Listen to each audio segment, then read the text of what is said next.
Welcome to Biggest Spoilars, the destination for exclusive spoilers, latest updates.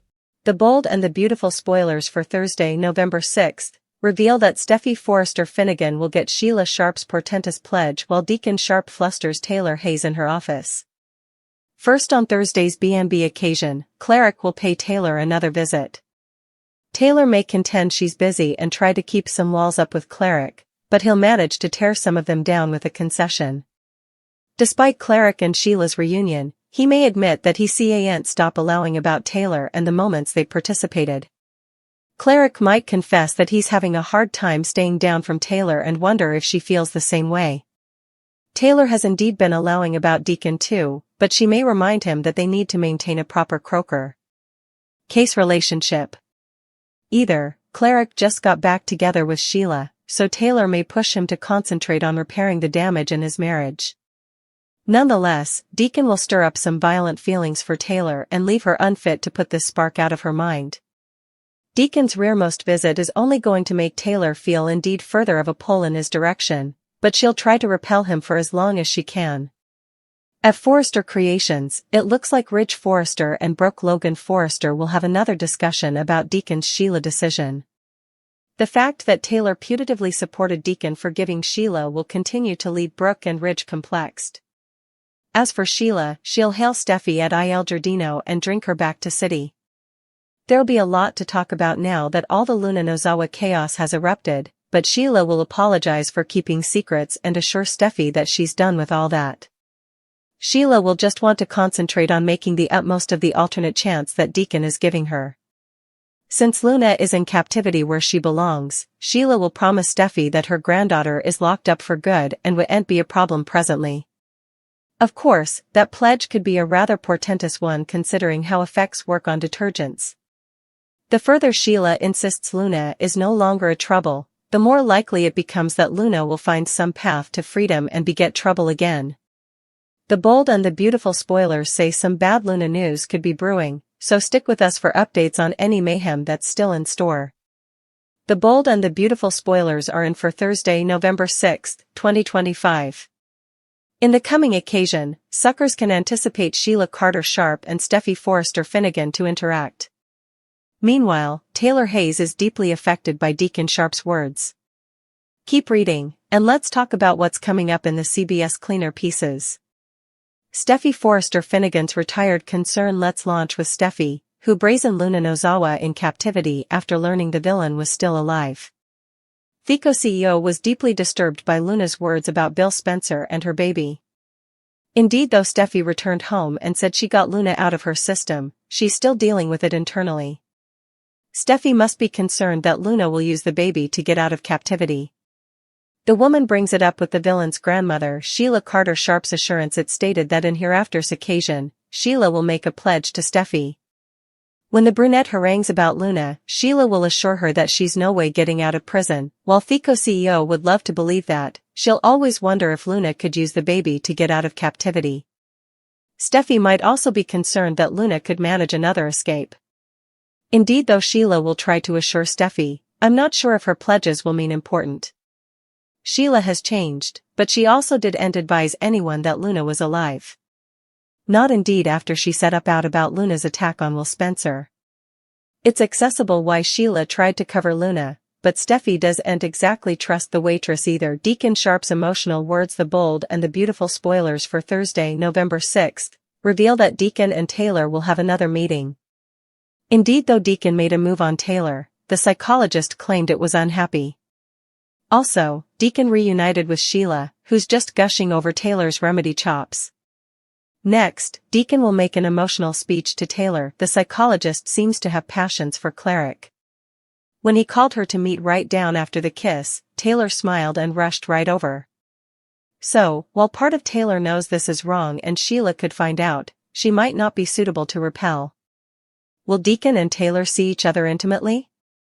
Or will Sheila be told the verity? In the sun-drenched, high-stakes world of Los Angeles, where the fortunes of the Forrester and Logan families are perpetually intertwined with scandal, passion, and betrayal, a single day can unravel the most carefully constructed lives. The spoilers for Thursday, November 6th, promise a day of such seismic shifts, where a doctor's professional composure is shattered by a patient's confession, a grandmother's assurance carries the chilling weight of a threat, and the fragile peace of a recently reunited couple is tested by the ghosts of past temptations. This is a deep dive into the emotional turmoil awaiting us, where encouraging words are a prelude to danger, and angry threats are masked as benevolent promises. The Doctor's Dilemma, Deacon's Unwelcome Confession. The scene, Dr. Taylor Hayes's office, a sanctuary of beige tones, diplomas on the wall, and the faint, clean scent of antiseptic and professionalism. This is Taylor's domain, a space where she is in control, a respected psychiatrist and a pillar of moral clarity. Yet, this control is about to be profoundly challenged by the one man who has consistently disrupted the equilibrium of her life, Deacon Sharp. When Deacon enters, the very atmosphere of the room seems to change. He carries with him the energy of the outside world, the faint smell of Il Giardino's kitchen, a whiff of his cologne, and an undeniable, roguish charm that has always been his trademark. Taylor, seated behind her desk, attempts to fortify her defenses immediately. Her posture is rigid, her smile polite but distant. "Deacon, I'm quite busy," she might begin, gesturing to a stack of patient files. "If this isn't an emergency, perhaps we could reschedule." But Deacon is not a man easily deterred. He bypasses the formalities, taking a seat not in the patient's chair across the desk, but in a closer, more intimate armchair, effectively tearing down the first of her professional walls.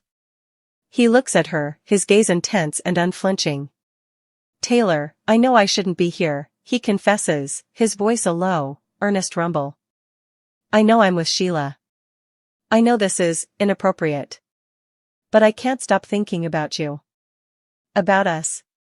This is the core of the confrontation.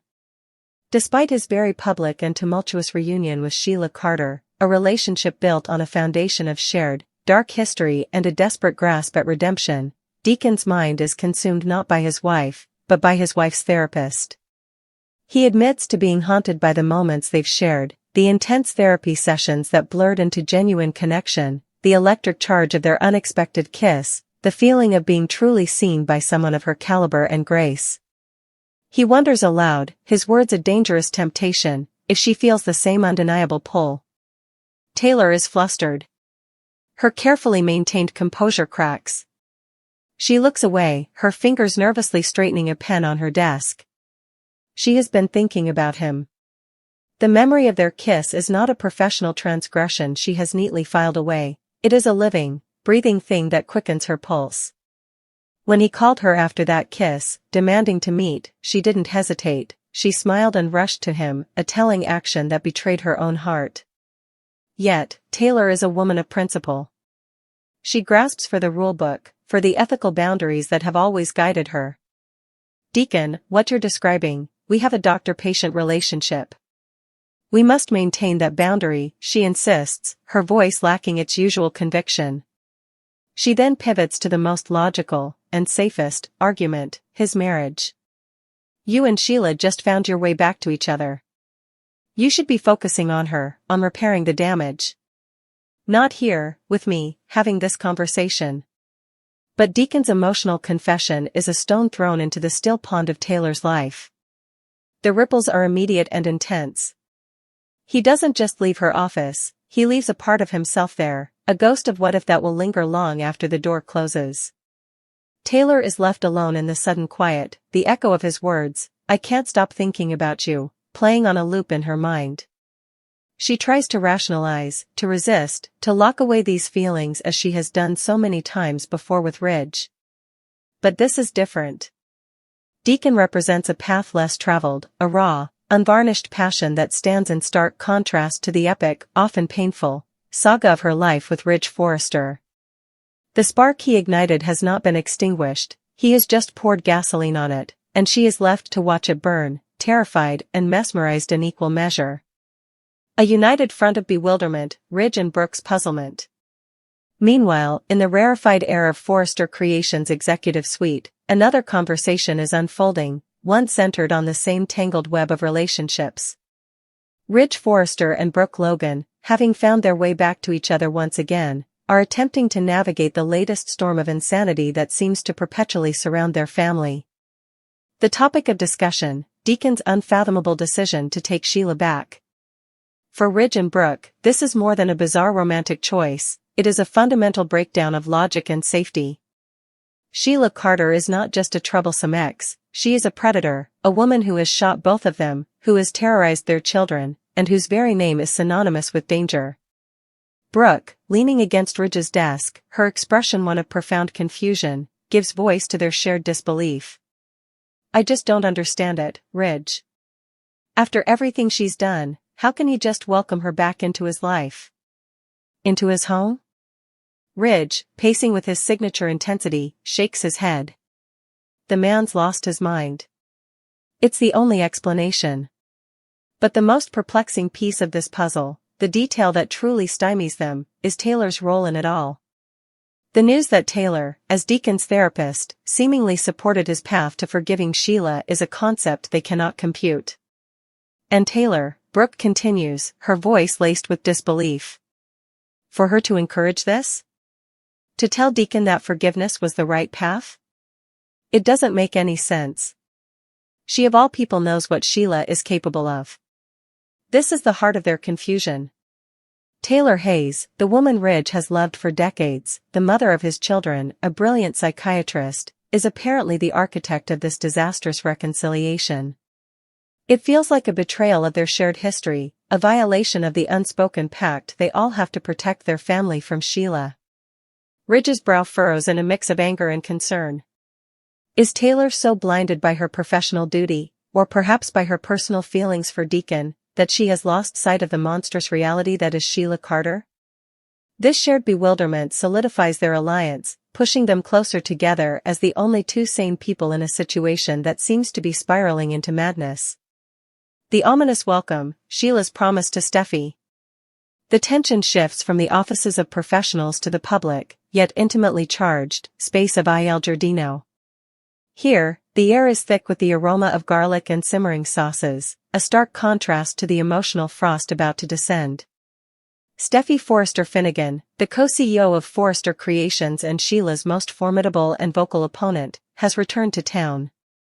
It was only a matter of time before their paths crossed. Sheila, playing the part of the dutiful wife and reformed citizen, approaches Steffi's table with a smile that doesn't quite reach her eyes. Steffi, she says, her voice dripping with a false warmth. Welcome back to town. The welcome is a formality, a thin veneer of civility over a chasm of mutual hatred and fear. Steffi, her posture rigid, her gaze icy, is in no mood for pleasantries. Her mind is consumed by one thing, Luna Nozawa. The recent chaos unleashed by the vengeful young woman, her attack on Steffi, her manipulation of Bill Spencer, and the threat she posed to Steffi's family, has left deep scars. And Steffi has just come from a deeply disturbing confrontation with Luna in prison, where the villain taunted her about Bill and her baby. Sheila, sensing the direction of the conversation, quickly moves to control the narrative. She offers a carefully crafted apology for her greatest recent sin, the secret. She knew Luna was alive and said nothing, not even after Luna attacked Steffi's nephew, Will. Sheila explains it away as a grandmother's desperate, misguided love, a need to protect her own flesh and blood. But that's all in the past now, Sheila assures Steffi, her tone shifting to one of solemn promise.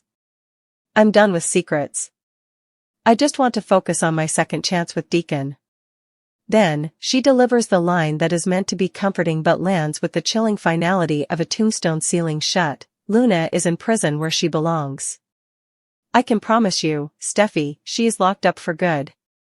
She will never be a problem for you or your family again. This is the ominous promise. In the lexicon of soap operas, such a definitive guarantee is not a reassurance, it is a harbinger of the exact opposite. The more a character insists a threat is neutralized, the more certain it becomes that the threat is already mobilizing. Sheila's words are not a comfort, they are a curse. As Steffi listens, a hidden concern gnaws at her. She told her family she had gotten Luna out of her system after the prison visit, but internally, she is still wrestling with the encounter. Luna is cunning, resourceful, and desperate. Steffi's primary fear is that Luna will use the ultimate bargaining chip, the baby she is carrying, a child that may or may not be Bill Spencer's. Could that be her ticket to an early release, a plea deal, or public sympathy? Furthermore, Luna has already staged one death and escape. What is to stop her from orchestrating another? Sheila's assurances, therefore, ring hollow. Steffi doesn't trust Sheila as far as she can throw her. The woman standing before her, smiling with placid certainty, is the same woman who enabled a monster and called it love. Her promise feels less like a protection and more like a jinx, setting the stage for the bad news the spoilers hint is brewing. The piece Sheila is selling is an illusion, and Steffi is all too aware that the foundation of that piece is about to crack. The unraveling, connecting the threads of turmoil. By the end of the day on Thursday, November 6th, no one will be left untouched by the emotional fallout. Taylor Hayes is perhaps the most visibly shaken. Deacon's visit was not a simple check-in, it was an emotional ambush. He didn't just reignite old feelings, he validated them, confessing that he shares her turmoil. The conflict within her is now a raging war. On one side is her ethics, her loyalty to her family, as Sheila's presence is a threat to them all, and the logical understanding that this path leads to destruction.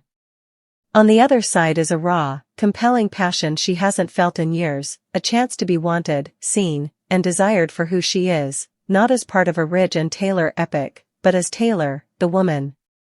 Her resistance is firm, but it is brittle, and Deacon has just proven himself an expert at finding the cracks. Deacon Sharp, for his part, has thrown a grenade into his own life. His confession to Taylor is a betrayal of Sheila, yes, but it's also a confession to himself. He thought returning to Sheila was his path to stability and redemption, a chance to build a life with someone who understands his darkness. But Taylor represents something else entirely, light, grace, and a chance at a better kind of life, not just a familiar one. By admitting his feelings, he has acknowledged that his marriage is a prison of his own making, and he has just handed Taylor the key. The question is, will she use it? Ridge and Brooke remain on the outside, looking in with growing alarm. Their conversation solidifies their role as the voice of reason in a family increasingly descending into madness. Their shared puzzlement over Taylor's actions will likely drive them to investigate further, to confront Taylor, and to potentially uncover the secret, simmering affair between her and Deacon before it even properly begins. They are the guardians of the status quo, and the events of this day have convinced them that the walls are crumbling. Steffi Forrester Finnegan carries the heaviest burden of dread. Sheila's promise has not alleviated her fears, it has codified them. She now operates with the certain knowledge that the calm is false. She will be looking over her shoulder, waiting for the other shoe to drop. Her concern for her children, for her husband Finn, and for the stability of her hard-won peace will become a constant, low-grade hum of anxiety. Sheila may believe the Luna problem is solved, but Steffi knows that in their world, monsters have a habit of not staying in their cages. The calm before the storm. Thursday, November 6th, is not a day of explosive action, but rather a day of critical emotional calibration. It is the deep, ominous breath before the plunge. Deacon's encouraging words to Taylor, though fraught with ethical peril, have set a new romantic storyline into motion, one that threatens to destroy his marriage and shatter Taylor's professional life. Simultaneously, Sheila's angry threats, disguised as a benevolent vow, have set a ticking time bomb under the Forrester and Spencer families. The baptism of fire for these characters is not in a church, but in the offices, restaurants, and boardrooms where their lives intersect.